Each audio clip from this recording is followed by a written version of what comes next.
Today's My Thoughts Monday is brought to you by GymAware, the leading tool when measuring performance in the weight room. Guys, VBT is all the craze right now. It's a hot, sexy topic, although it's something that's been around for a while. And the man who wrote the book on velocity-based training, Brian Mann, has called the GymAware the Rolls Royce when it comes to velocity measuring devices.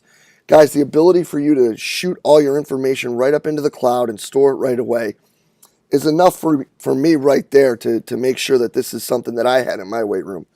Putting things together with instant feedback as to how the reps are being performed. On top of that, with the x-axis correction, so you don't have to necessarily worry about direct positioning when you're performing the exercises. Tying that in with the visualization of everything and the ability to allow the athletes to compete.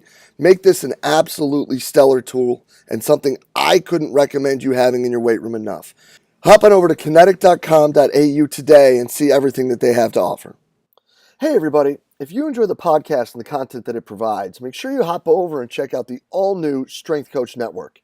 The Strength Coach Network is a combination of the CVA SPS community and the Rugby Strength Coach community, bringing you what is sure to be the internet's leading resource for continuing education for strength and conditioning professionals. Combining these two resources has allowed us to bring some of the best content from some of the best minds in the world together for your one-stop shop to better improve the continuing education for not just yourself, but your entire staff.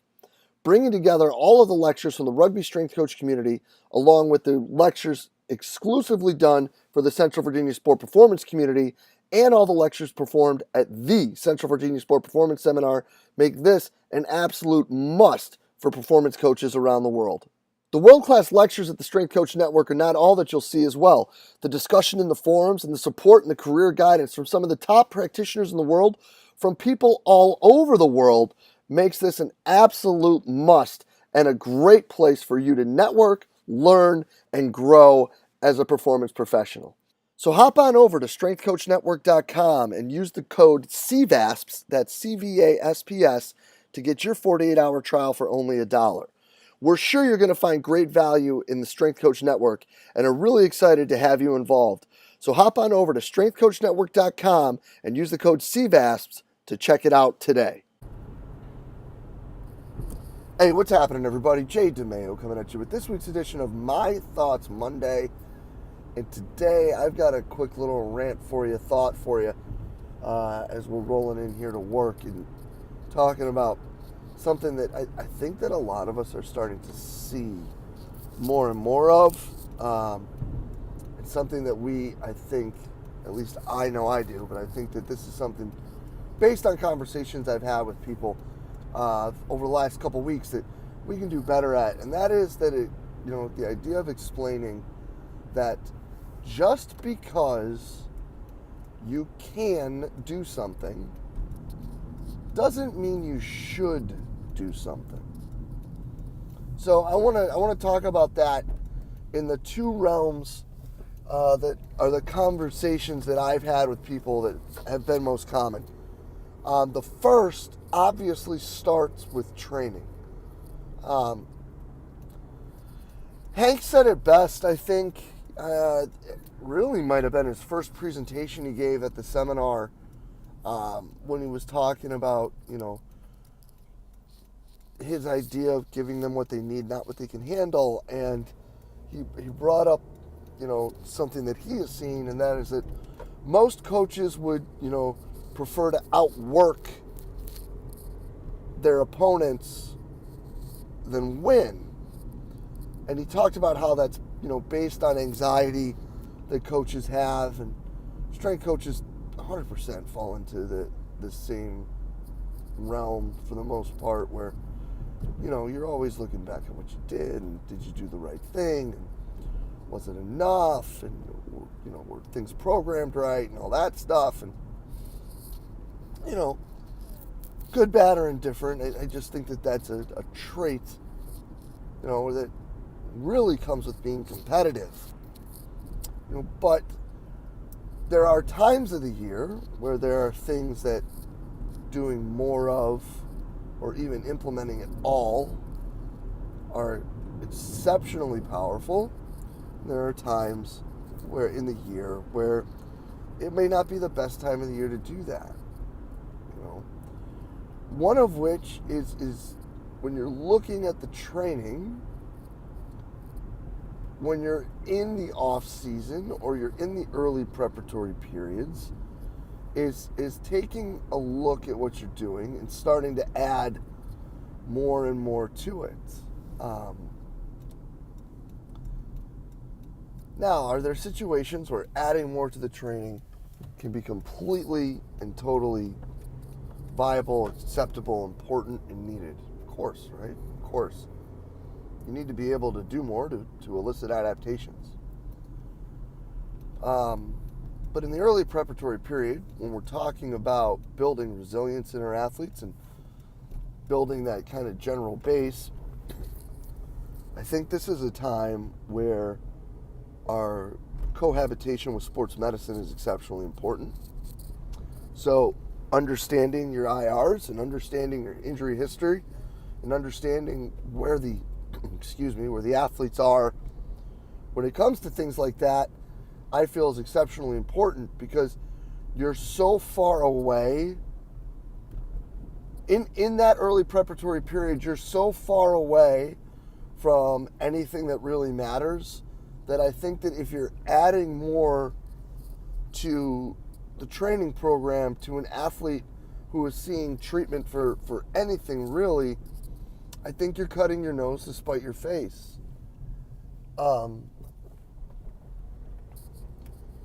Kier had a great quote.